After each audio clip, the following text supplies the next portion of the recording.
Hola, muy buenas noches, bienvenidas y bienvenidos a este webinar. Soy Estefanía Añasco, miembro de Sustainable Ocean Alliance capítulo Guayas, y para mí pues es un honor poder acompañarlos en esta sesión en la que estaremos hablando del océano profundo de la mano de Abigail Pinto. Antes de empezar con nuestro webinar, me gustaría hablarles un poquito más de SOA. Sustainable Ocean Alliance es una comunidad internacional que busca el desarrollo de jóvenes líderes, impulsando ideas creativas y en pro de la conservación del océano y el uso de sus recursos de una manera sostenible y consciente. A nivel local, estamos enfocados en el desarrollo de proyectos en áreas socioambientales con un enfoque directo a zonas marino-costeras, por medio de educación ambiental, difusión científica y la investigación. Escaneando este código QR podrán conocer un poco más de nosotros. Ahora sí, sin más preámbulos, me permito presentarles a Abigail Pinto. Ella es ingeniera ambiental, diplomada en contaminación marina. Además, es estudiante de maestría en biociencias aplicadas con mención en biodescubrimiento en la Escuela Superior Politécnica del Litoral, ESPOLI. Es miembro activo del capítulo Guayas de Sustainable Ocean Alliance y ha sido coordinadora de educación oceánica durante los últimos 3 años, liderando campañas educativas y de sensibilización ambiental con jóvenes de comunidades costeras. También ha trabajado como voluntaria en el área de investigación aplicada y cambio climático en la dirección del Parque Nacional Galápagos y ha gestionado importantes proyectos ambientales y su financiamiento. En esta ocasión, Abigail nos va a hablar de minería submarina, así que Abigail, este espacio es totalmente tuyo. Bienvenida. Es un gusto para nosotros que nos puedas compartir de este tema tan importante. El espacio es tuyo, adelante. Buenas noches, gracias por darme apertura para poder hablar sobre este tema quizás un poco estudiado sobre el océano y la ponencia de hoy la titulé Del océano profundo en la minería submarina. Primero, ¿quién soy yo? Bueno, mi nombre es Abigail Pinto, soy ingeniera ambiental de profesión, tengo un diplomado como experta universitaria en contaminación marina y actualmente soy estudiante de maestría en la Universidad Politécnica del Litoral, EPOL, en biociencias aplicadas con mención en biodescubrimiento. Aquí pueden ver mi código QR por si quieren visitar mi LinkedIn y ver pues mi formación y todo lo que he trabajado posterior, ¿no? Como profesional. Bueno. Quizás me encantaría iniciar un poco hablando sobre el océano y comentando, bueno, que el océano es quizás uno de los ecosistemas a los que menos les tenemos reconocimiento, ¿no? Entonces, quizás con pequeños datos sobre el océano podamos integrar un poco más, ¿no? Esta relación que tenemos con él. Entonces, el océano es esencial para la alimentación de muchas familias alrededor de todo el mundo. Tenemos también que es una fuente de ingresos, una fuente de inspiración en el caso de las artes y otras tecnologías, y también que le da una estabilidad al planeta. Por otro lado, tenemos que el comercio de bienes y servicios derivados del océano tiene un valor, en este caso, bueno, aquí tenemos un dato del Foro Económico Mundial que es de 2000, pongámosle 2 billones de dólares anuales, y aproximadamente representa el 3% del Producto Interno Bruto mundial. Además de eso, tenemos que los ecosistemas marinos pues enfrentan diferentes amenazas, ¿no? Tenemos encima el cambio climático, el calentamiento del océano, la acidificación, la pérdida de corales, etcétera, etcétera, etcétera. Y eso me imagino que ya lo han de haber visto en los otros webinars, pero quizás empezar un poco con cómo vamos llegando de la parte quizás superficial del océano, la que todos vemos, ¿no? La parte saliendo, llegando a la playa, vemos solamente esa franja azul, porque no muchos conocemos qué hay dentro del océano, ¿no? No todos nos aventuramos a eso.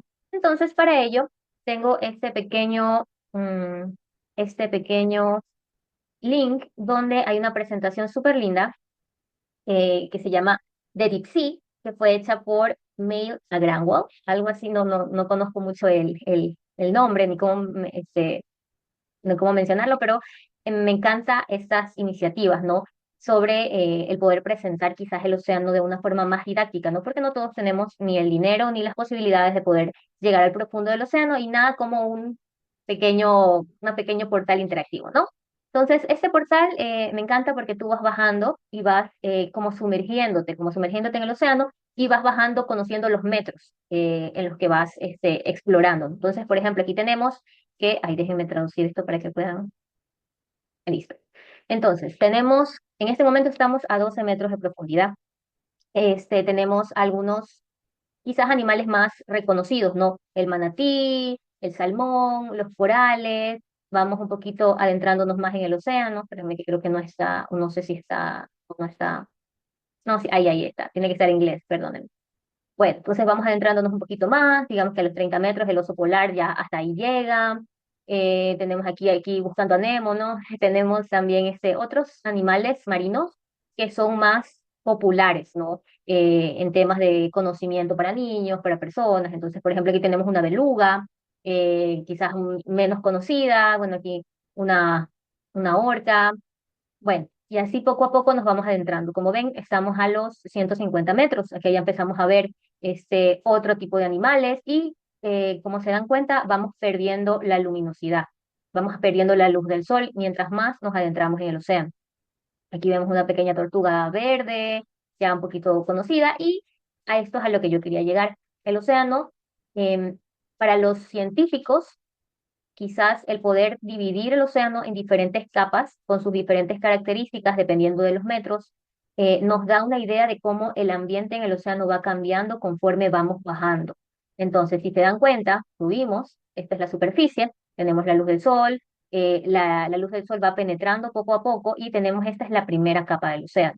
Cuando ya llegamos aquí a los casi 200 metros, tenemos The Twilight Zone, que es la zona de medianoche, se podría decir. No tiene otros nombres técnicos, pero en este caso la vamos a conocer así. Vemos que en esta zona, pues ya casi no tenemos la luz, es muy poca la luz que penetra a esta profundidad. Tenemos otros animales, quizás, miren, aquí tenemos un wolf, que no estoy muy segura qué significa, pero déjame traducirla, una anguila lobo, misterioso, ¿no? Entonces, quizás no es un animal tan común que veamos, por ejemplo, en la superficie. Vamos viendo otros animales, tenemos creo que es la tortuga laúd, si no estoy mal, revisar. Ah, no, esta es la golfina. Ya, y así poco a poco vamos viendo cómo esta capa va presentando otros tipos de animales que no estamos muy familiarizados, ¿no? No conocemos, por ejemplo, este animalito que pronto lo vamos a ver más adelante en las diapositivas, un calamar cacatua, ¿no? O cacatúa, perdón, cacatúa. En fin, entonces, con esta representación interactiva, quería mostrarles básicamente que el océano no es solamente esa capa azul que vemos en la playa, sino que poco a poco vamos teniendo ambientes diferentes dentro del mismo océano. Entonces aquí podemos ver que el ser humano, el récord de cuánto se ha sumergido un ser humano, pues ha sido hasta los 332 metros. No sé si está actualizada, pero más o menos tenemos una referencia, ¿no? Imagínense que solo el cuerpo humano solo puede llegar hasta estas profundidades aproximadamente con un traje de buzo, o sea, no hablamos de submarinos, no hablamos de nada de eso, sino va- prácticamente como todo nuestro organismo sin casi ningún otro aparato, aparte de obviamente el oxígeno. Bueno, entonces, ay, perdón. Entonces, bueno, vamos viendo las características de los animales empiezan a cambiar. Vemos quizás estas pequeñas diferencias como la bioluminiscencia en los animales. Vamos viendo que también ya no hay tanta abundancia, tanta biodiversidad en animales, y esto puede deberse a muchos factores que muchas veces tampoco tiene que ver mucho con el hecho de que no existan, sino que tal vez no los conocemos. Entonces aquí tenemos creo que este es un ángel de mar, súper lindos, la verdad creo que son de los más conocidos de las profundidades, porque son así como muy carismáticos, muy bonitos. Y tenemos aquí otro tipo de animales. Bueno, entre más nos adentramos, vemos quizás animales marinos con características un poquito familiares, pero aún así no tanto. ¿Ya? Entonces ellos van a tomar características especiales de acuerdo al entorno, a la presión que va a haber en estas zonas y también la temperatura, la salinidad, entre otras cosas. Entonces, este recurso es súper lindo, súper interactivo. Como se dan cuenta, creo que del lado derecho, o sea, no vamos ni por la mitad, y tenemos diferentes animales quizás ya no vistos, ¿no? Quizás que ya no reconozcamos tanto. Este es un narval, que sí, quizás sí es un poquito más conocido, pero aún así vamos viendo, aquí por ejemplo tenemos un pequeño pulpo telescopio, que lo ven características de transparencia, otros animales quizás ya menos agraciados, ¿no? A este animalito también lo vamos a ver más adelante. Entonces, bueno, con esta pequeña interacción solamente quería mostrarles, ¿no? De cómo básicamente el océano va cambiando y las características de sus animales también. Entonces, eso por un lado, ¿no? Entonces, conocemos que el océano tiene estas bondades, ¿no? Como con los seres humanos, de proveernos de muchos servicios ecosistémicos y que a su vez el océano es vasto, hablando en temas de profundidad, ¿no? Y también de biodiversidad mientras más nos acercamos a los fondos marinos. Pero bueno, antes de poder hablar un poco sobre lo que es el océano profundo y sus características, quería presentarles, este es un proyecto que yo he trabajado con SOA, quizás en algún momento no lo mencioné, pero soy coordinadora de educación oceánica en Sustainable Ocean Alliance, el Hub Guayas.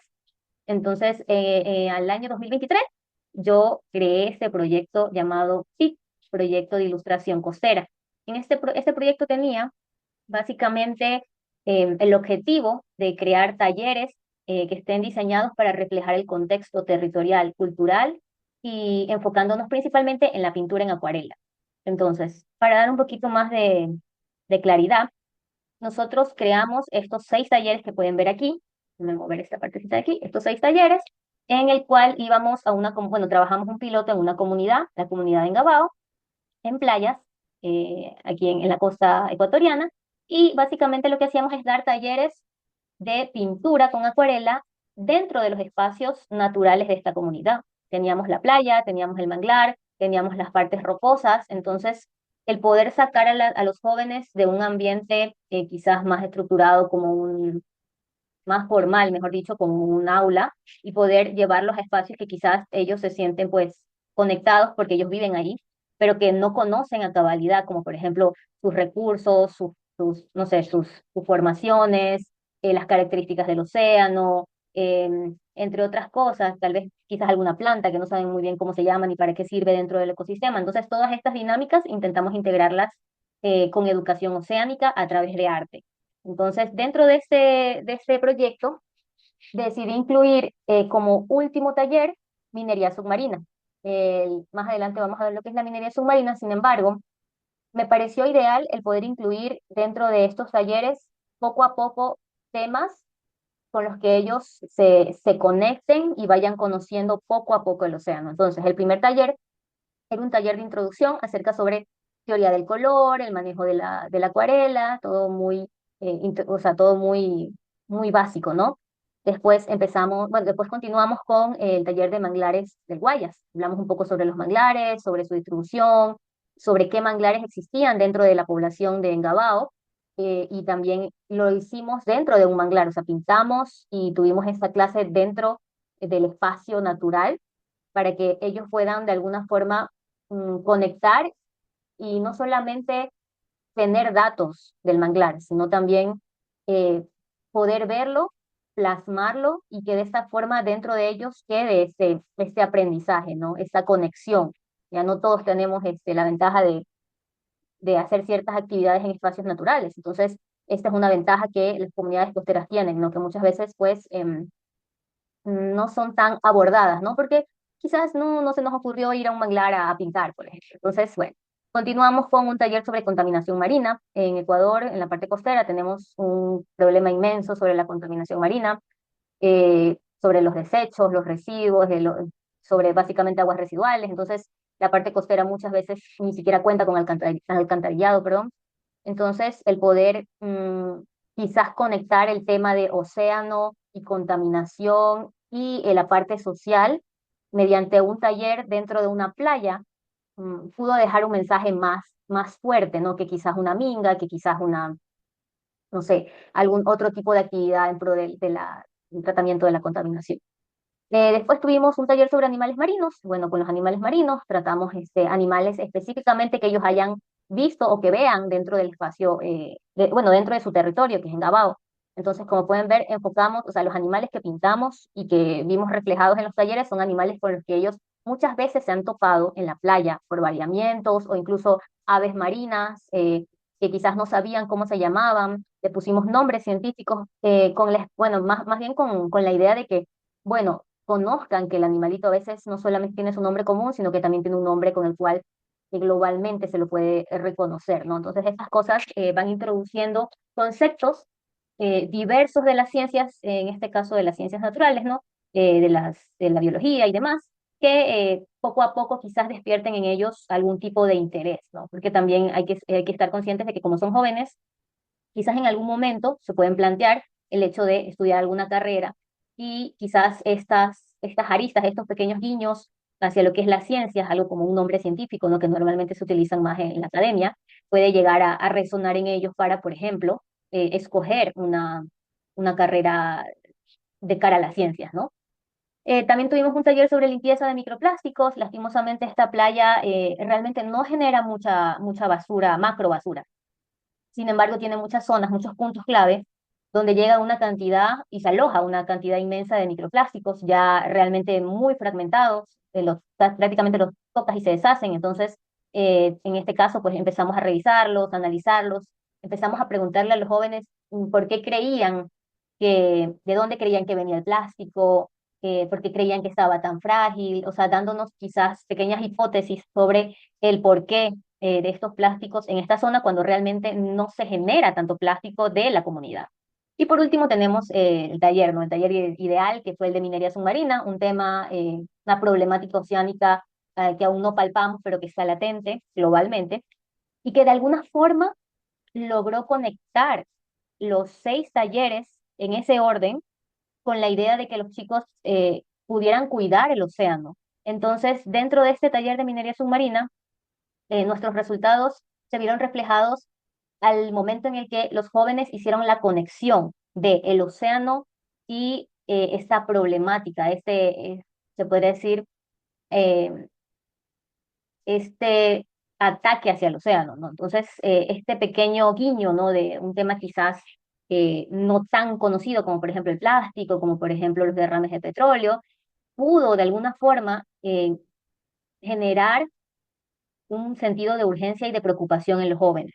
¿Ya? Entonces, quizás un tema, el de minería submarina es un tema un poquito más técnico, más complicado, pero logramos como que llegar a que ellos comprendan eh, la, se podría decir, nuestra preocupación sobre el océano en referencia a la minería submarina.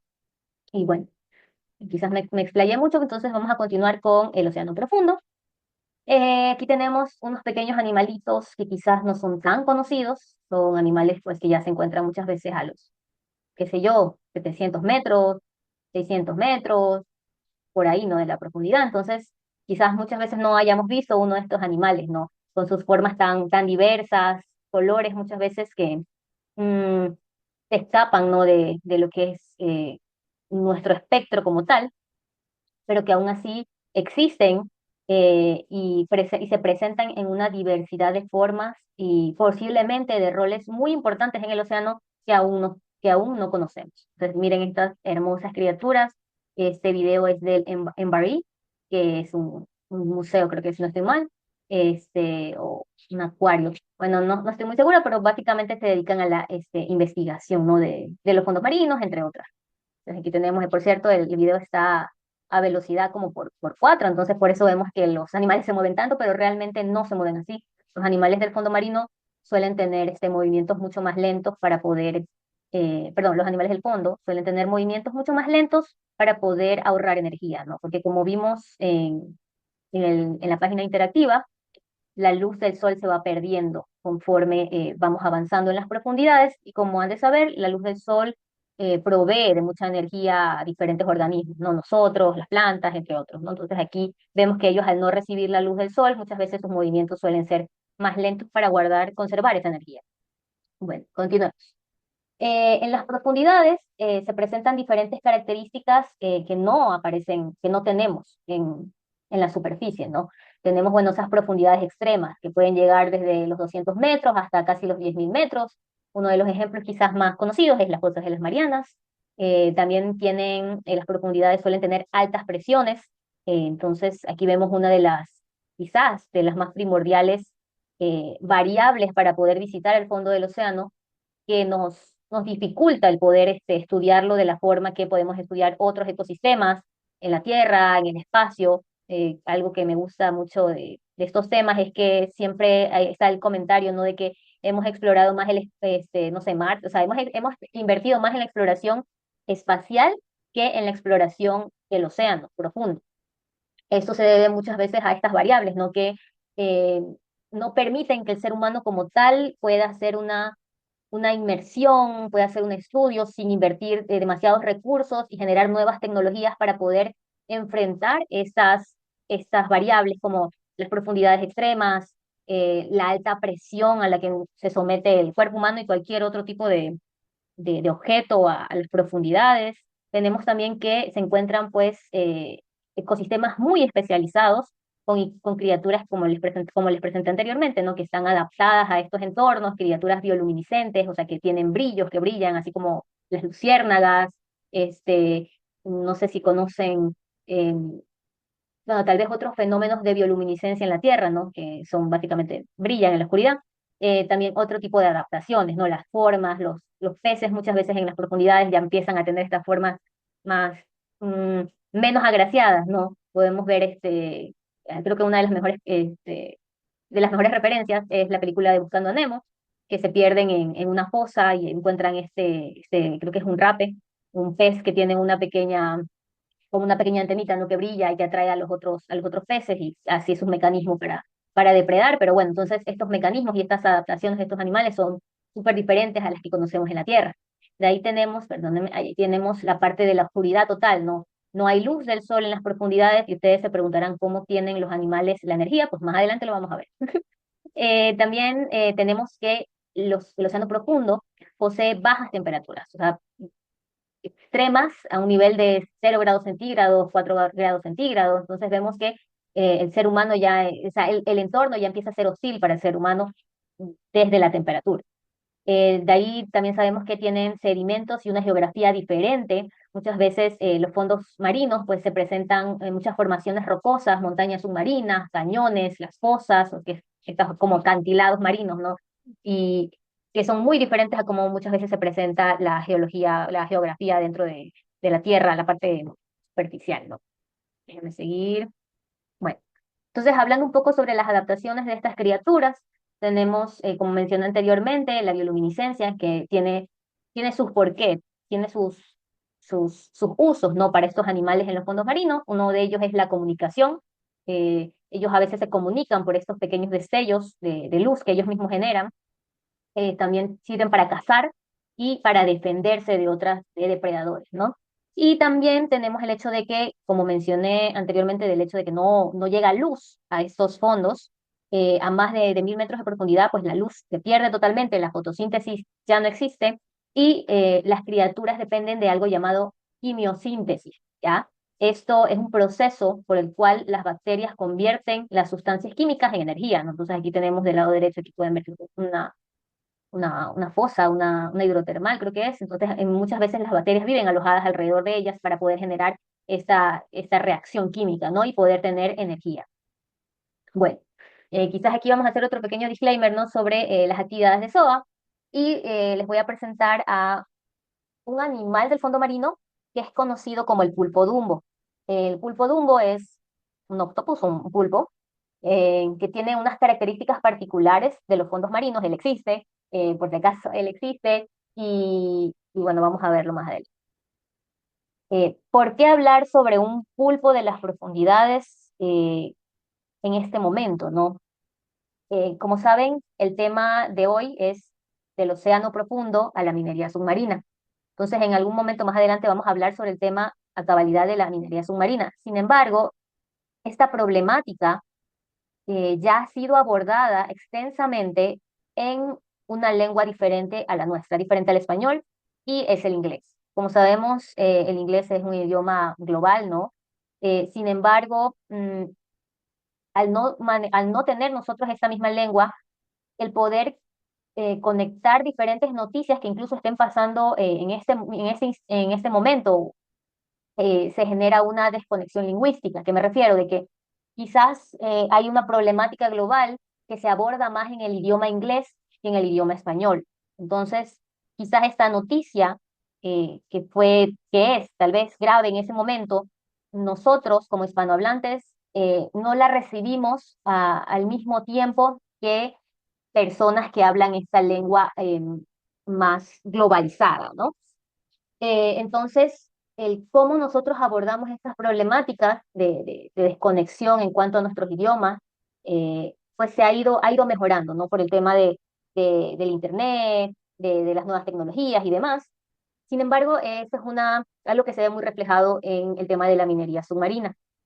Para ello, nosotros en SOA propusimos y quisimos llegar de alguna forma, que llegue el mensaje, ¿no? Que llegue el mensaje. Y una de las herramientas que más utilizamos es la sensibilización. Este webinar está enfocado en eso, en todos los webinars anteriores han estado enfocados en sensibilizar a la población, en tener un lenguaje más común y que podamos involucrarnos todos, no solamente la comunidad científica, no solamente los políticos, no solamente las personas interesadas en temas ambientales. Entonces, la sensibilización es una forma, es un método para poder llegar, ¿no? A todas las personas. Y aquí tenemos quizás dos ejemplos de ello, ¿no? La sensibilización a través de personajes.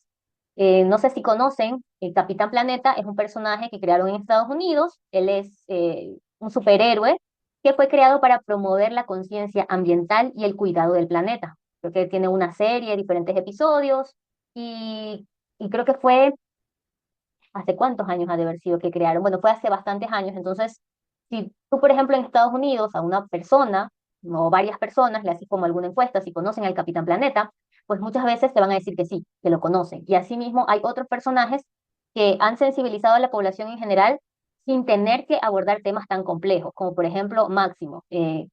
No sé si me están viendo de otros países, pero en Ecuador tenemos este personaje Máximo, un tucán. Él, pues, en sus tiempos creo que fue creado por la UNICEF y es una mascota que fue creada en Ecuador como parte de una campaña para promover las vacunas y la lactancia materna. Ya, entonces, cuando a nosotros, no sé, nos preguntan o escuchamos la musiquita de Máximo, de este tucán. Entonces, de una vez lo asociamos a las campañas que hubo en esa época, que creo que actualmente también, y nos hace reflexionar esos mensajes tan sencillos que nos dejaron durante las campañas de varios años, ¿no? O sea, yo me acuerdo de, si tú me mencionas, yo soy Máximo, sale hasta la canción en mi cabeza. O sea, tengo un recuerdo de Máximo hablando sobre la importancia de la lactancia materna. Yo lo veo como algo positivo, ¿no? Algo que debe de hacerse. Entonces, gracias a este personaje, ¿no? Que me recuerda, me trae, me genera empatía, ¿no?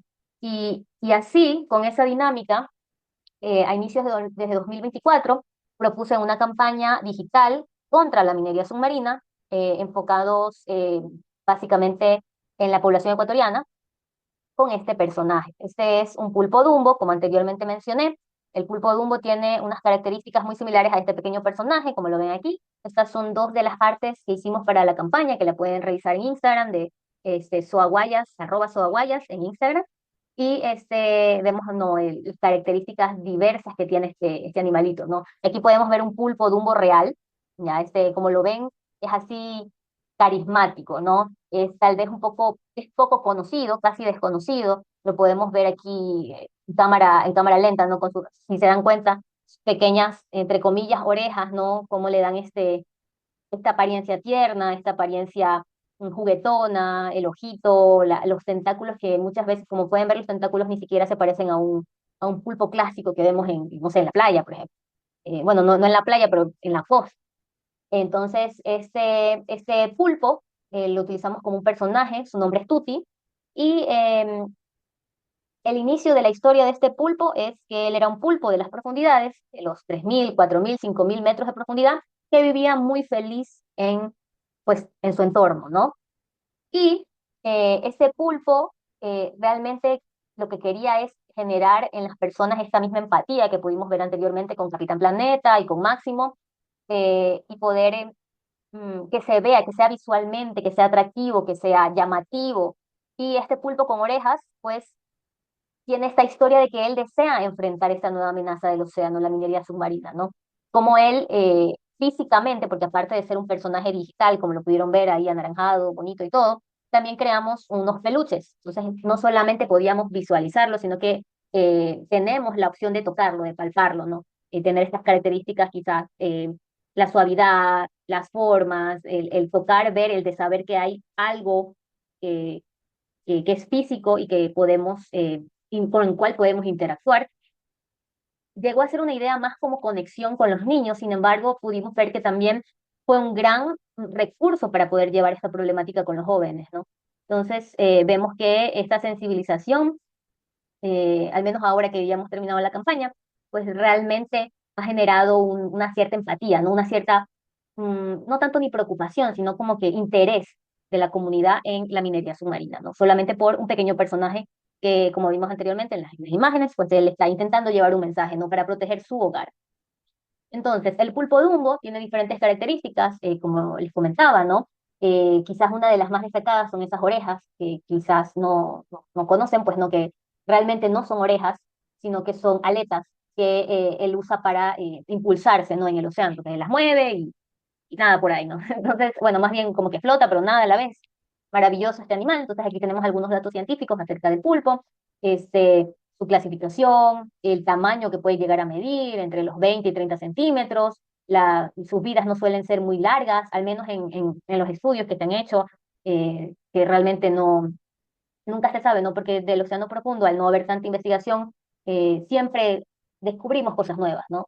Entonces, como podemos ver, algo interesante es que el estado de conservación del pulpo Dumbo no está clasificado, eh, prácticamente desconocido, por el mismo hecho de que las profundidades marinas son difíciles de estudiar. Entonces, imagínense, si solo es difícil estudiar el fondo marino, hablamos de rocas, hablamos de sedimentos, imagínense estudiar una criatura en un espacio tan inmenso, tan hostil para el ser humano, y poder clasificar, cuando en la Tierra incluso es difícil poder determinar el estado de conservación de un animal que vemos quizás todos los días, como no sé, algún ave, por ejemplo. Bueno, pero el fondo marino, ¿no? El fondo marino, como vimos, tiene diferentes características y tienen datos muy asombrosos que en este momento les voy a comentar. El primero quizás es que el fondo marino, los sedimentos, la parte rocosa, todo, lleva millones de años formándose. Eh, Más adelante vamos a ver un poco sobre esto, pero el sedimento de los fondos marinos, al tener estos procesos tan lentos, ¿no? De formaciones, muchas veces cuando se extrae o se mueve mucho el sedimento de estos espacios que digamos llegamos a los 7000 metros de profundidad, eh, el fondo marino ya no se recupera. El sedimento ya no se recupera de la misma forma como estaba, sin ninguna perturbación. Entonces, y esto se debe a este primer punto, ¿no? De que el fondo lleva millones de años formándose. No es solamente eh, el poder, por ejemplo, plantar un árbol y mañana ya vemos una plantita o algo así, sino que para que estos sedimentos, para que esa arena, por así decirlo, entre muchas comillas, pueda realmente formar capas, ¿no? De tierra, de suelo, pues toma mucho tiempo, más tiempo del que cualquiera de nosotros podría vivir, ¿no? Tenemos otras características, ¿no? De que el fondo marino es uno de los ecosistemas más antiguos del planeta.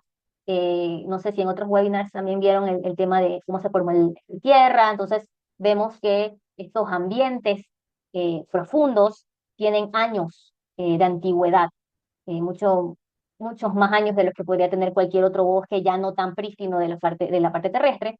Entonces, es otra característica súper primordial, porque vamos viendo la vulnerabilidad del ecosistema. Tenemos un dato interesante, ¿no? De que en las aguas profundas, eh, digamos 7000, 3000 metros, 4000, existen corales.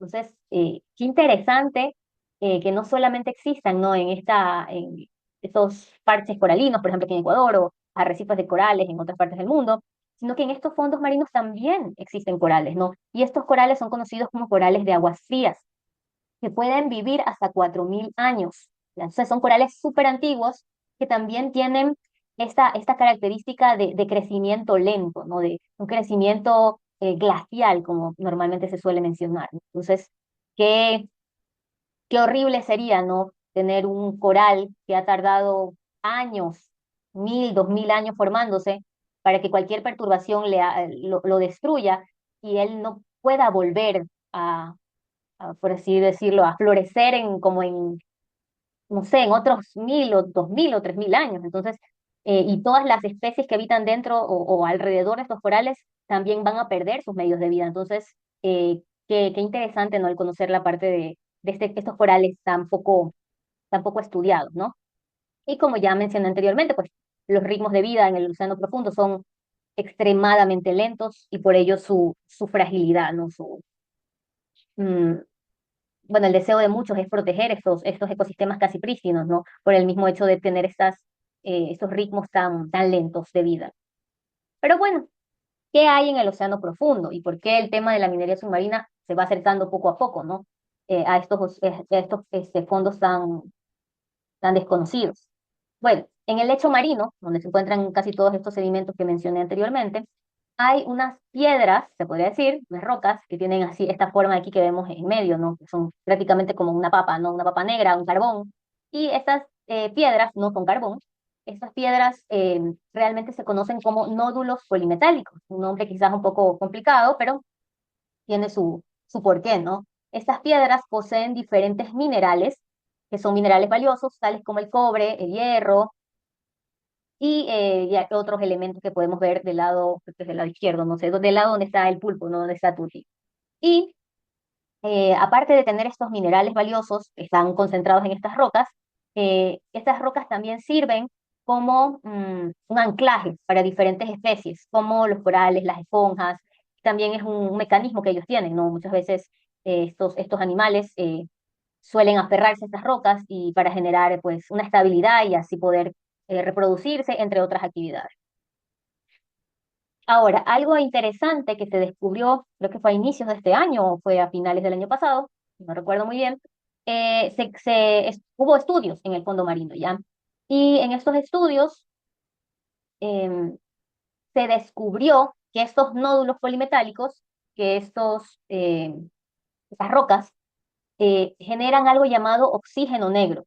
Este es un fenómeno eh, que se descubrió en el Océano Pacífico, donde los nódulos polimetálicos generan oxígeno mediante reacciones electroquímicas, como mencioné anteriormente. La mayoría de las fuentes de energía son por las interacciones químicas, más no tanto por la luz solar. Entonces, pudieron hacer estudios y determinaron que estos nódulos polimetálicos, estas piedras, generaban reacciones y generaban oxígeno, ¿no? Y de alguna forma generaban incluso más oxígeno del que realmente utilizaban las especies del fondo marino. Entonces, este estudio abrió la posibilidad y muchas preguntas, ¿no? De qué pasaría si, por ejemplo, estas piedras son extraídas del fondo marino, cómo le afectaría no solamente a la vida marina de estos fondos, sino también a la dinámica del océano, ¿no? Porque el oxígeno, pues, es uno de los elementos primordiales para la vida y para muchas de las dinámicas que se dan dentro del océano. Entonces, aquí tenemos un mar de preguntas, ¿no? De qué tan importantes son estos nódulos polimetálicos incluso para el planeta, y que realmente cualquier perturbación de estos ecosistemas podría llegar a tener consecuencias que aún no conocemos, ¿no? Por lo difícil, ¿no? De poder estudiar estos entornos. Bueno, hablemos sobre, adentrándonos dentro de lo que es la minería submarina, la demanda de los metales, un tema peliagudo, complicado, eh, que vamos a abordar en este momento, porque el planeta como tal, siempre, bueno, el ser humano también ha intentado eh, poseer casi todos los recursos naturales que tenemos en la parte terrestre. Entonces, una pregunta que yo siempre hago, ¿no? Cuando incluyo este tema en cualquier ponencia, ¿ustedes saben de qué están hechos los celulares, no? Esa es mi pregunta. ¿Conocen que muchos metales, diversos metales, son utilizados para que funcione normalmente un celular, ¿no? Tenemos el aluminio, el cobre, el níquel, el cobalto, el oro, el zinc, la plata, o sea, muchos litio, súper importante el litio, todos estos metales y quizás otros menos conocidos como el itrio, el neodimio, el europio, que son metales más raros, ¿no? Y, y quizás todos tenemos un celular, pero no sabemos de dónde vinieron los componentes de este celular. La siguiente diapositiva, ya. También está el auge de las energías limpias, ¿no? Entonces, ¿la gente realmente sabe de qué está hecho un panel solar? Es una pregunta interesante como para generar buenas encuestas, ¿no? Porque quizás sí digan, tal vez está hecho de metal, de algún plástico, puede ser, pero realmente qué metales se utilizan para estos mecanismos, ¿no? Para tener un panel solar en tu casa, no sé, en algún país europeo o alguna central de estas de paneles y así, ¿no? Y vemos que, por ejemplo, tienen casi los mismos componentes, ¿no? Que un celular. El litio es algo que se repite mucho, el zinc, la plata, el cobre, entre otros, ¿no? Normalmente de dónde vienen estos metales, ¿no? Estos minerales vienen de la minería. En Ecuador es un tema muy sonado, es un tema con el que convivimos muchos, no solamente en la parte ambiental, sino en la parte social. La minería convencional, que es la minería terrestre, ha dejado muchos estragos, poblaciones, a ciudades, a países, como podemos ver aquí. Tenemos las minerías a cielo abierto, quizás las más conocidas, la minería subterránea, que se está mucho en boca, ¿no? En la parte de la sierra ecuatoriana, y otras quizás no tan conocidas, que es la minería por dragado, que normalmente suelen dar en cauces, ¿no? Pero bueno, entonces, ¿de dónde realmente vienen los minerales de los celulares, bueno, los metales de los celulares y de los paneles solares? Bueno, de la minería, de la tierra, de las formaciones rocosas. Y como muchos han de saber, pues la minería es una actividad compleja de poder controlar y de poder y de evitar que generen diferentes impactos negativos eh, sobre diferentes ambientes, social, ambiental, económico muchas veces. Entonces quisiera traer tal vez una pequeña noticia que quizás no todos conocen. En China existe la famosa minería de tierras raras. Las tierras raras son básicamente estos metales poco conocidos, como el del que mencionaba en los celulares, el litrio, el europio y el neodimio. Son metales de tierras raras que no son tan abundantes como, por ejemplo, el cobre, entre otros, perdón. Y en China se da mucho la minería de estos metales complejos, de estos metales que no hay tanta abundancia de ellos en la tierra. Entonces, la minería de tierras raras, lastimosamente, en China ha tenido un impacto social y ambiental enorme, especialmente en las comunidades donde se lleva a cabo, porque no está alejada de las poblaciones, está literalmente ahí, conviviendo con todas las personas en su comunidad. Y esto no solamente ha afectado a la salud de las personas, porque eh, las tierras raras, estos metales tienen características con impactos catastróficos para la salud, sino que también las comunidades cercanas pueden sufrir consecuencias por la contaminación radioactiva, algo que muchas veces no pasa con otros metales como el cobre, etcétera, y que son más abundantes, ¿no? Las tierras raras suelen tener estas propiedades eh, ionizantes, radiactivas, y pueden generar muchas mutaciones, ¿no? Como cualquier conocimiento en problemáticas nucleares, ¿no? De que no es solamente como que generan tal vez alguna tos, alguna otra enfermedad pulmonar, entre otros, sino que también puede llegar a infectar a las células, al ADN de las personas. Y bueno, también tenemos otros problemas, ¿no? Que son más a largo plazo, la leucemia, conocido como el cáncer de la sangre, y otras enfermedades debido al mal manejo de los residuos tóxicos, ¿no? Entonces aquí tenemos una imagen que fue para mí de las más impactantes. Recuerdo que cuando lo estudié yo estaba en la universidad y no podía creer, ¿no? Esta era una minería muy alejada de lo que se hace aquí en Ecuador, y las personas, cómo tienen esta interacción con estos, bueno, no contaminantes, con estos minerales tan, tan peligrosos, y cómo viven tranquila, o sea, cómo su dinámica es tan tranquila, ¿no? Cómo están expuestos a esto y realmente no hay ningún cambio, o sea, es algo social, algo que tal vez sí se ve ilegal, pero aún así se realiza, es una cosa muy loca, la verdad. Bueno, ahora sí hablemos de la minería en el océano. Ya vimos anteriormente que la minería en la tierra ha sido eh, desde hace años, ¿no? Las hemos realizado para poder tener los metales que muchas veces decimos que necesitamos, que son primordiales, ¿no? Para el desarrollo y demás. Y como pudimos ver, el océano también posee estos minerales, ¿no? En estas pequeñas piedras, lo que comentaba de los nódulos polimetálicos. Y, y el tratamiento o el abordar esta minería, o sea, es como que trasladamos la minería terrestre al fondo del océano, tiene otras complicaciones, ¿no? Tiene otras dinámicas eh, de la parte incluso legal, porque no es lo mismo el poder extraer metales de un país que tiene sus propias regulaciones, sus propias políticas, sus propias leyes, a el fondo del océano, y ahora vamos a ver por qué. La jurisdicción del océano. Aquí tenemos al pequeño pulpo, déjenme moverme para acá. La jurisdicción del océano se refiere a todas las leyes, ¿no? Que controlan y regulan las actividades dentro de lo que es el océano. Como mencioné anteriormente, la minería terrestre ocurre dentro de las fronteras nacionales de un país, ¿no? Y estas son sus regulaciones como tal. Sin embargo, eh, la minería submarina es algo que se plantea realizar en el fondo marino, que está fuera de las fronteras nacionales, que realmente no le pertenecen a ningún país y son aguas internacionales. Entonces, las aguas internacionales son consideradas un patrimonio común de la humanidad. Es algo chistoso la frase de las aguas internacionales le pertenecen a todos, pero a la vez no le pertenecen a nadie. Eh, es básicamente sí, tenemos un bien común que me pertenece a mí, les pertenece a alguien en Europa, a alguien en Asia, a alguien en África, le pertenecen a todos, ¿no? Entonces, el manejo de estas aguas y las leyes que por ende se, se ven reflejadas en estos espacios, pues es es súper complejo. Continuar.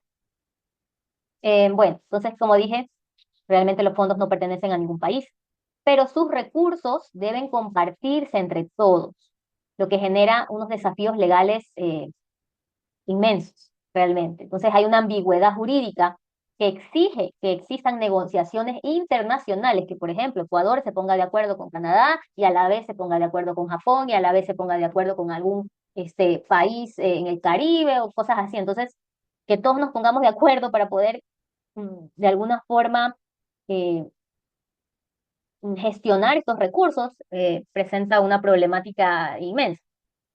Y por ello, en 1982 se adoptó la Convención de las Naciones Unidas sobre el Derecho del Mar, más conocida como la Ley del Mar, la CONVEMAR. Ya, esto es un tratado internacional que establece básicamente un marco legal para que se ejerza la gobernanza en los océanos y en los mares del mundo. Entonces, esta es la, es como la constitución del océano, ya, podríamos decirlo así. Y posterior a ello, en 1994, se estableció formalmente algo llamado la ISA, que es la Autoridad Internacional de los Fondos Marinos, ISA por sus siglas en inglés. Esto fue a partir de la creación de la CONVEMAR y este organismo, porque es como tal una entidad, este organismo fue creado para gestionar las actividades relacionadas con la exploración y la explotación de los recursos minerales en las zonas internacionales de los fondos marinos.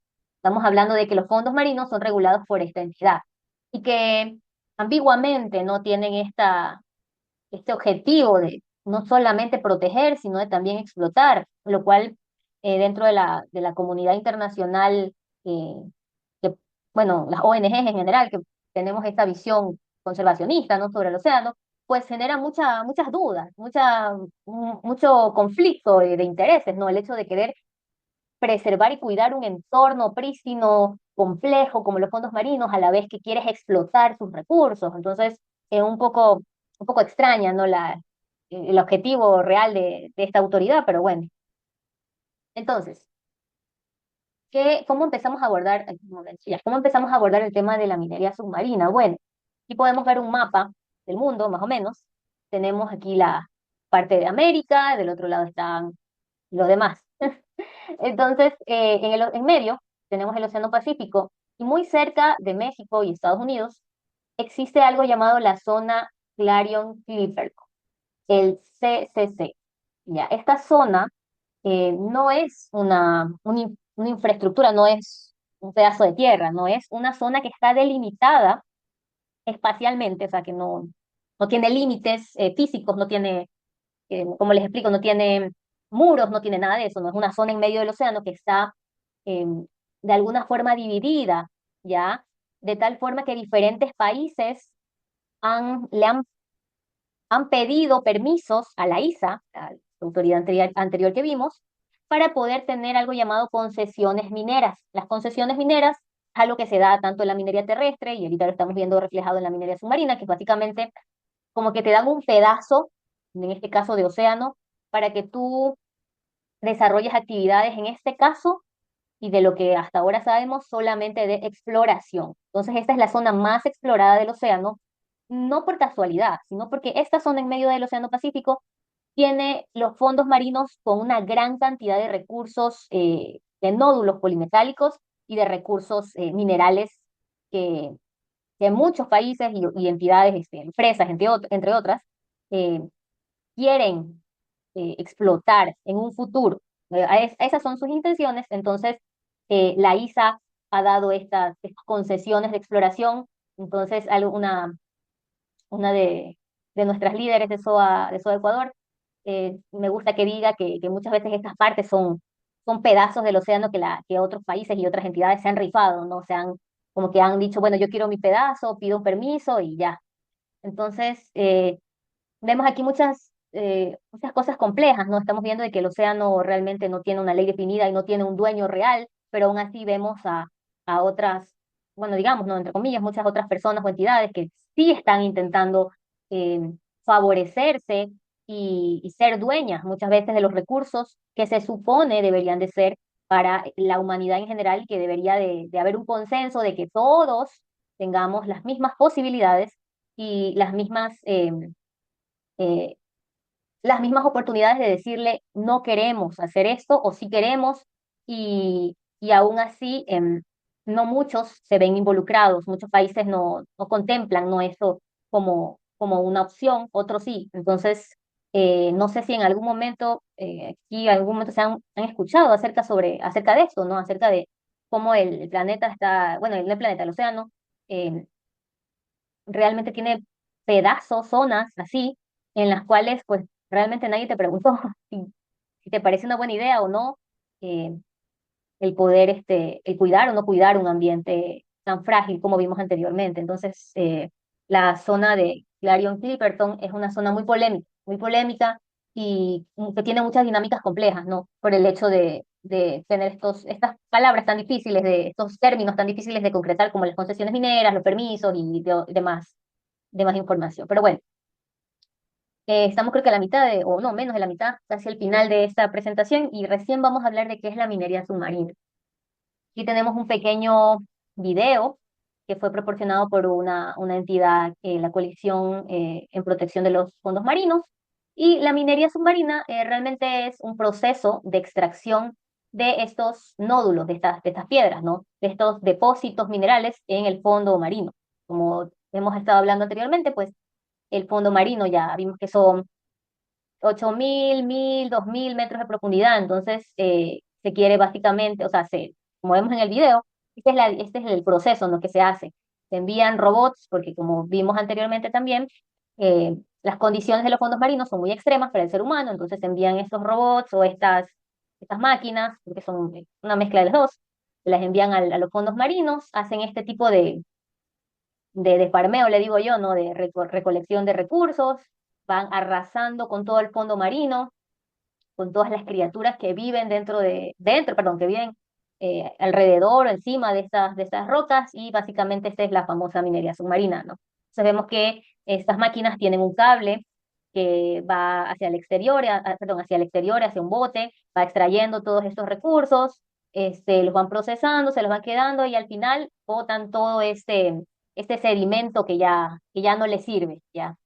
Y aquí hay muchas implicaciones y problemas, no solamente con la destrucción del ecosistema de los fondos marinos, sino también bueno, perdón, la redundancia, ¿no? Pero sino cómo se deshacen, entre comillas, de estos sedimentos y las dinámicas que podrían tener estos sedimentos al no conocer que tenemos ahí, ¿no? O sea, ¿no? Qué bacterias, qué virus, qué organismos, qué contaminantes están tirándose directamente en la columna de agua, ¿no? Pero bueno. Hablando un poquito sobre los nódulos polimetálicos, aquí los podemos ver un poco más en su forma real, ¿no? No solamente la piedra, ¿no? Sino también están los sulfuros polimetálicos y algunas costras de cobalto, ¿no? Son otras formaciones rocosas, pero también se los conocen, ¿no? Como nódulos.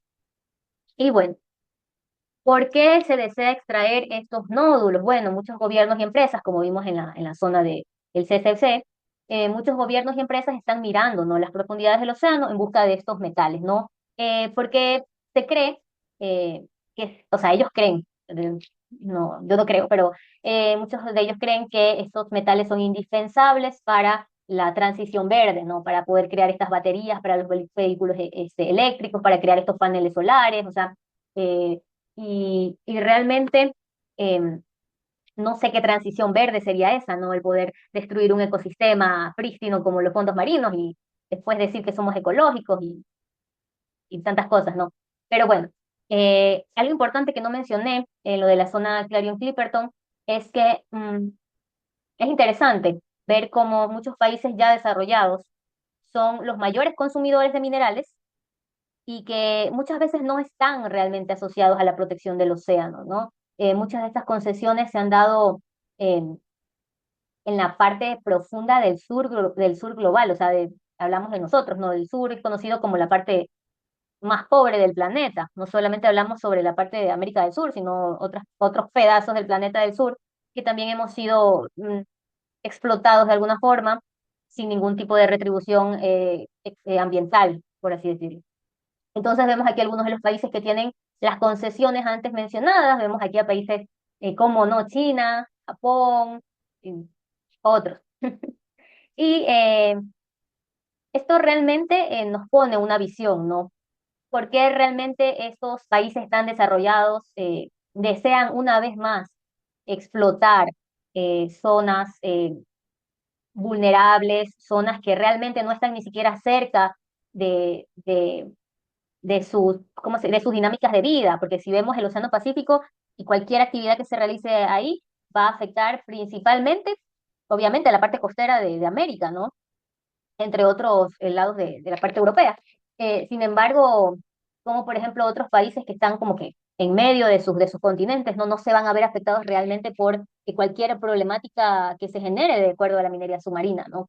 Entonces, vemos países grandes, no grandes potencias, que realmente no tienen una responsabilidad en la parte sostenible, ¿no? Del planeta, ni una responsabilidad, por así decirlo, con los recursos marinos de estas zonas, ¿no? Porque como sabemos, estos recursos aseguran la vivencia de muchas comunidades, de muchos países. Ecuador es un país, este, no diré que es pesquero, pero realmente mucha de nuestra economía se mueve a través de los recursos del mar, hablamos del atún, entre otros pececitos y así, ¿no? Entonces, realmente nuestro Producto Interno Bruto se basa mucho en los recursos marinos que tenemos, que poseemos. Entonces, cómo estos países pues realmente solamente ven en pro de generarse sus propias energías verdes y causando graves consecuencias, posibles graves consecuencias a países que no están tan desarrollados o que no tienen, no pueden darse el lujo, ¿no? De tener este tipo de exploraciones o de concesiones en un territorio como, perdón, una zona como en medio del océano. Bueno. Pero esta es la pregunta que más me impacta, ¿no? ¿Realmente necesitamos explotar el océano para lograr una transición verde? ¿No? Es una pregunta que me encantaría saber cómo responden estos países, ¿no? Que tienen sus concesiones. Porque, ¿qué tan necesarios son estos minerales en la actualidad, ¿no? Pero un momento, quiero quizás, antes de poder abordar más detalladamente esta pregunta, poder presentarles un pequeño video.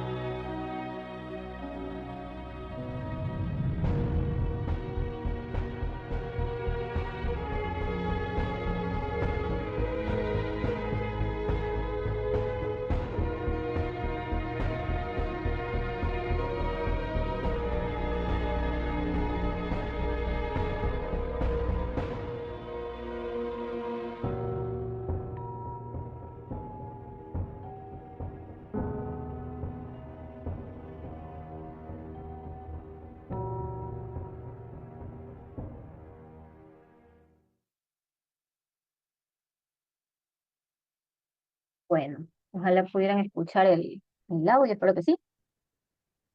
Y bueno, este es un video de una de las campañas de Greenpeace acerca de firmar una petición, ¿no? Para evitar que se dé la minería submarina.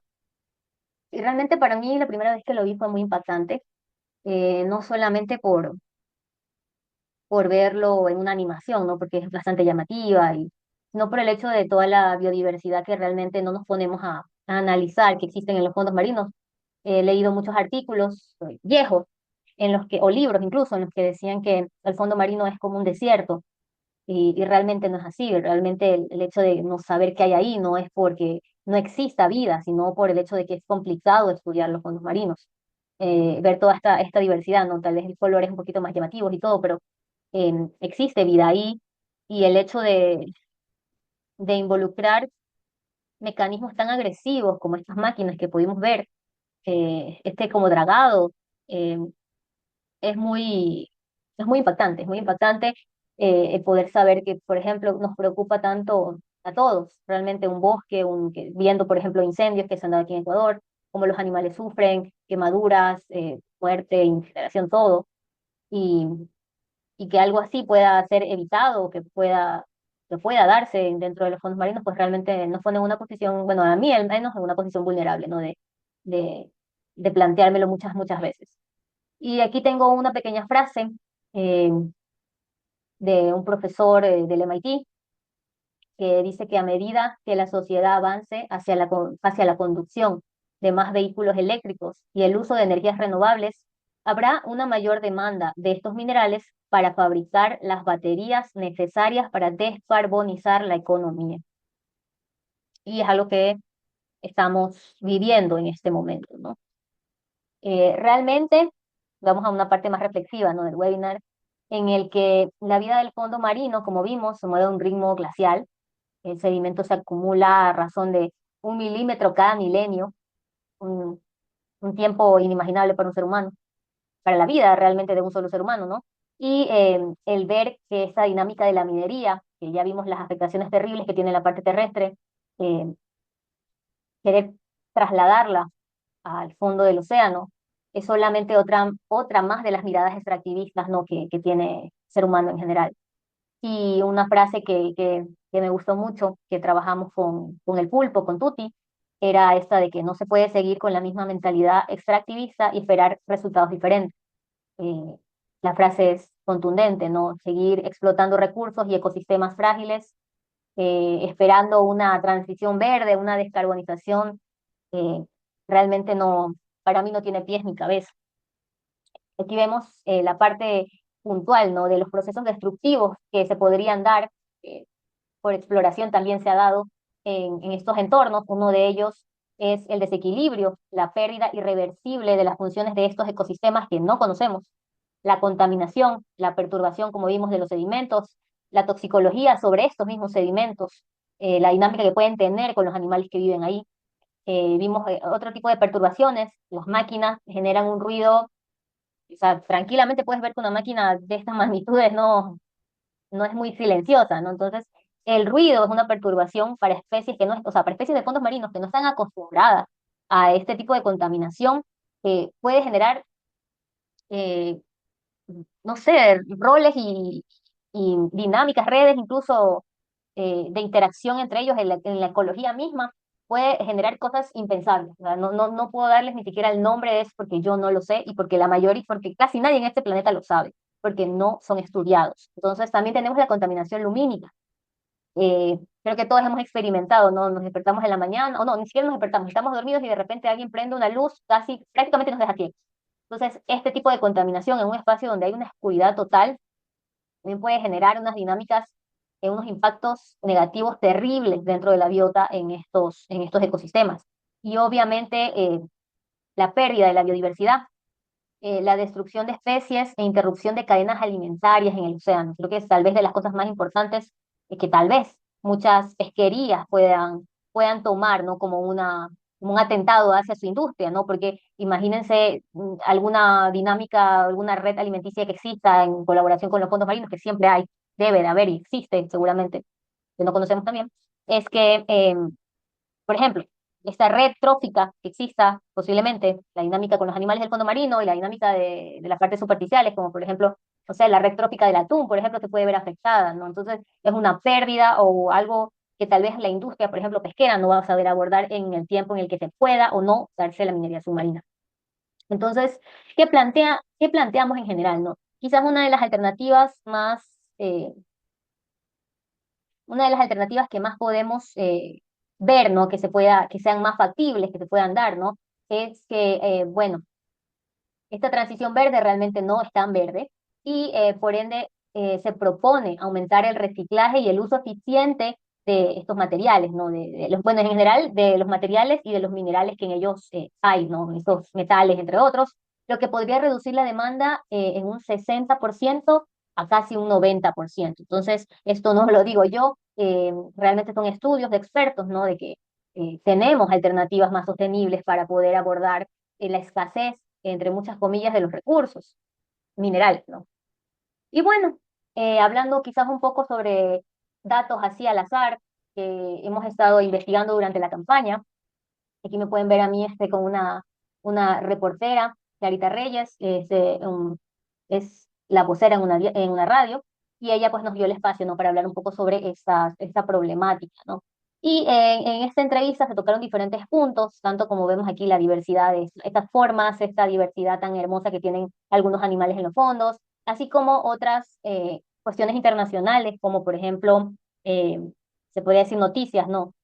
Algo que pasó este año, si no estoy mal, creo que fue este año, la WWF, perdón, la WWF sí, demandó a Noruega porque este país aprobó la minería de los fondos marinos en el Ártico. Una situación un poco compleja, ¿no? Porque ya realmente en el Ártico, creo, si no estoy mal, pues están las leyes que regulan el pedacito que le toca a Noruega. Entonces no es como tal aguas internacionales, sin embargo, el Ártico es un ecosistema, mm, ¿cómo se podría decir? Un ecosistema también casi prístino como los fondos marinos, entonces tiene otras complicaciones en cuestiones de explotación o de no, o de cuidados o no cuidados de este entorno, tiene otras leyes y demás, pero aún así eh, la reacción, ¿no? de esta organización de conservación hacia un país que realmente arbitrariamente aprobó una actividad extractivista, pues realmente fue muy de muchos aplausos, ¿no? Porque no cualquiera realmente se alza, ¿no? En este tipo de problemáticas o incluso realmente se entera, ¿no? Porque como les dije, la transferencia de información y todo esto es bastante complejo, mucho, quizás el manejo de datos que están hay mucho secretismo, mucha cosa compleja, ¿no? A poder tratarla. Entonces, qué interesante, ¿no? Que esta organización haya podido, por así decirlo, pelear, ¿no? Por la conservación del Ártico. Y también tenemos otras noticias, como por ejemplo que creo que es de las más importantes, que en el 2021 una compañía llamada The Emerald Company solicitó a la ISA iniciar la minería submarina experimental. Hablamos de una empresa presionando a una organización global eh, para poder hacer estudios y posiblemente una explotación comercial en una zona que no tiene, o sea, no tiene ni pies ni cabeza el poder proponer esto eh, en una zona que se conoce como patrimonio de la humanidad. Y peor de una empresa, ni siquiera es como un país. Es una cosa bastante compleja, ¿no? Entonces la cual no voy a abordar mucho por el tiempo y por el tema, que es complejo. Y bueno, entonces a raíz de esta presión de esta empresa, eh, hubo muchas protestas, ¿no? De parte no solo activistas, sino también académica y otros países también. Y se generó algo llamado una moratoria, una petición para que no se realice ninguna actividad en las zonas del océano, ninguna actividad de minería, hasta que existan realmente los estudios para poder, no solamente estudios de la biodiversidad, sino también estudios de impacto ambiental, ¿no? De qué realmente pasaría si se llegara a dar esta actividad. Y aquí del lado derecho, creo que es del lado izquierdo, no, del lado derecho. Bueno, en la parte donde está el documento blanco, tenemos algo que es una, podría decirse, es como una pequeña declaración, ¿no? Que estuvo en boca hace años, ¿no? Hace años, en la cuestión de los fondos marinos. Fue una reunión que tuvieron varios países de América del Sur, junto con la Comisión Permanente del Pacífico Sur, en la cual ya se hablaba sobre la minería submarina, ¿no? Esto creo que fue en 1997, creo, algo así. Y bueno, entonces, qué interesante me pareció poder traer esto a colación, ¿no? Porque o sea, hace años ya se hablaba acá sobre la minería submarina, al menos entre los jefes, tal vez no de Estado, pero sí los jefes que manejaban las relaciones internacionales. Y, y es una realidad compleja, ¿no? Porque muchas veces, bueno, al menos en ese tiempo, como la información no estaba tan no estaba a la mano de todos, entonces el poder empezar a abordar estas problemáticas y estas dinámicas entre países era más complejo, ¿no? Pero ahora con las redes sociales, pues realmente tenemos, incluso con el Internet en general, tenemos estamos como que más informados, a veces un poquito desinformados, pero aún así tenemos la forma de estar más cerca de las noticias. Y bueno, las últimas cuatro recomendaciones, por así decirlo, o ideas en lo que realmente deberíamos invertir, porque como sabrán, o sea, la creación de máquinas para la minería submarina, los estudios y todo lo demás, se invierte mucho dinero para eso. Pero realmente donde deberíamos estar invirtiendo el dinero, creo yo, que es en reducir el uso de materias primas, ¿no? De todo, principalmente de los combustibles fósiles, generar más economías circulares y dejar un poco esta visión lineal de cómo se da el manejo de productos y de otros componentes de la economía, darle esta recircularidad a ciertos procesos que muchas veces generan solamente una dinámica en la que tenemos un recurso, lo vendemos, generamos desechos y murió, y así no es realmente si no es como se da ni siquiera la vida en la naturaleza, siempre hay un reuso de cualquier recurso, o sea, realmente los desechos, no, los residuos, la basura realmente en la naturaleza no existe. Y también, por ejemplo, podemos invertir en diseñar productos cuya reparación y reciclaje sean más rentables, ¿no? Crear un teléfono eh, que solamente una o dos compañías puedan arreglar o puedan cambiarle, no sé, una batería, o sea, es realmente, ¿cómo se podría decir? No es rentable, no sirve para el planeta, no sirve para las personas, para la parte social, para la economía, ¿no? Entonces, el poder hacer, por ejemplo, un teléfono que yo lo pueda arreglar aquí y en cualquier lado con cualquier persona, realmente le da una vida útil más larga a ciertos aparatos u otras cosas que sean indispensables para la vida, ¿no? No sé, una mesa, un televisor, una computadora, cualquier cosa. Y obviamente la minería urbana. La minería urbana es lo mismo que se planteó anteriormente, que es básicamente el reciclaje de los minerales de ciertos mecanismos. Por ejemplo, mi computadora seguramente tiene, qué sé yo, cobre, ¿ya? Entonces, el poder generar, no, el poder tener empresas que puedan reciclar ese cobre de mi computadora, invertir en estas empresas que puedan reciclarlo, sería una visión mucho más sostenible que realmente minar el océano. Bueno, aquí otro disclaimer rápido. En 2024 no, hace pocos meses tuvimos un pequeño taller, un workshop llamado Océano Profundo. Este workshop realmente, fue realmente nuestra primera experiencia, ¿no? Generando como Soaguayas un evento.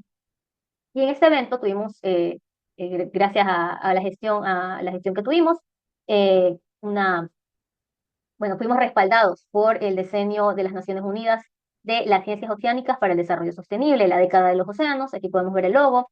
Pudimos incluir este taller porque este taller estuvo enfocado pues realmente en que por medio de este espacio, ¿no? Proporcionar a jóvenes, que lo hicimos en una universidad, proporcionar a los jóvenes universitarios un espacio en el que puedan explorar el océano profundo, más allá de los datos, más allá de de los tecnicismos, poder conocer realmente las amenazas que enfrenta el océano profundo, centrándonos más que todo en la diversidad y en lo rico que es ¿cómo que se llama? Los fondos marinos.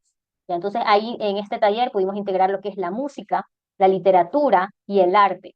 Los participantes en este taller, la verdad es que se conectaron con la conservación oceánica y pudieron no solamente generar la preocupación, sino también el interés sobre, por ejemplo, estos animales de los fondos marinos tan diversos, tan espectaculares, ¿no? Con esas adaptaciones que tienen en los fondos, el poder mezclar no solamente una ponencia, sino también el poder o sea, incluir a los jóvenes de este taller dentro de soluciones alternas a la minería submarina. Todas estas dinámicas que fueron acompañadas por una parte súper importante que yo considero que es muy importante, que es la parte de la cultura, ¿no? Como muchas veces la música o muchos grupos musicales han incluido dentro de sus composiciones, temas oceánicos, temas del océano profundo, literatura que habla o que ha creado universos alrededor de mitología en el océano, el arte que obviamente refleja toda la maravilla que hay en los océanos.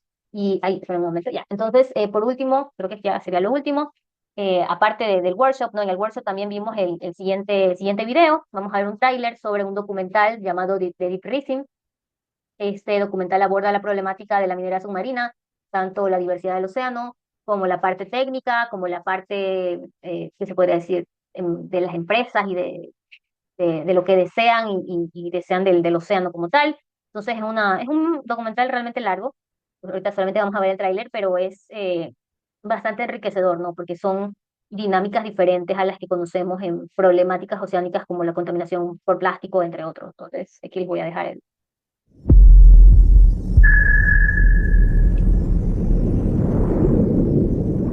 Petróleo, gas, carbón. A 4.000 metros de profundidad en el fondo del océano, se está llevando a cabo otra revolución energética. ¿Estamos dispuestos a repetir la historia? El mayor espacio habitable en la Tierra se encuentra en los océanos oscuros. Y sabemos tan poco sobre ello. Ahora estás planeando sacar lo que llamas estos nódulos polimetálicos del fondo del mar. En nuestros nódulos polimetálicos se encuentran los metales necesarios para la economía verde, como los vehículos eléctricos. Es una industria muy grande en el futuro. Tenemos una ambición elevada. El océano profundo alberga innumerables formas de vida inimaginables. Los nódulos polimetálicos crean un lugar para vivir para todo tipo de organismos. Cuando rascas el océano profundo, y sabemos que crecen de 1 a 10 millones al año, no hay recuperación. Toda la biodiversidad se perderá para siempre.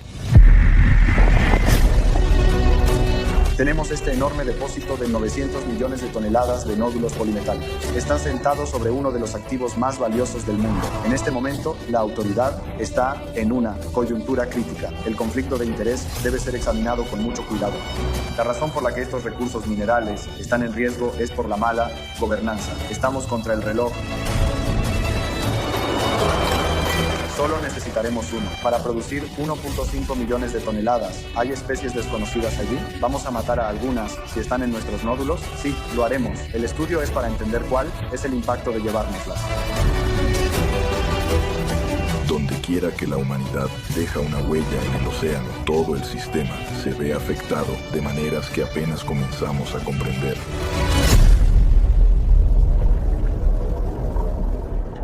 ¿Quién realmente posee el océano profundo y quién debería beneficiarse más de él?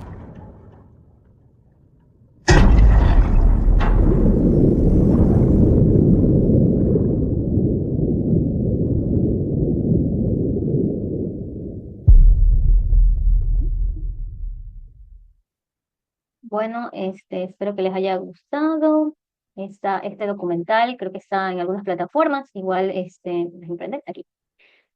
Como SOA tenemos tenemos el grato placer, ¿no?, de tener este documental, y próximamente estamos gestionando para ver si podemos presentarlo en algunos espacios en Ecuador, donde tengamos nuestros hubs y nuestros voluntarios. Entonces, eso sería todo por mi parte. Espero que les haya llamado mucho la atención y sobre todo que haya generado en ustedes como una preocupación combinada con una curiosidad, ¿no? Una preocupación por las actividades que se puedan o no se puedan dar en el fondo marino, y una curiosidad sobre conocer más de estos entornos.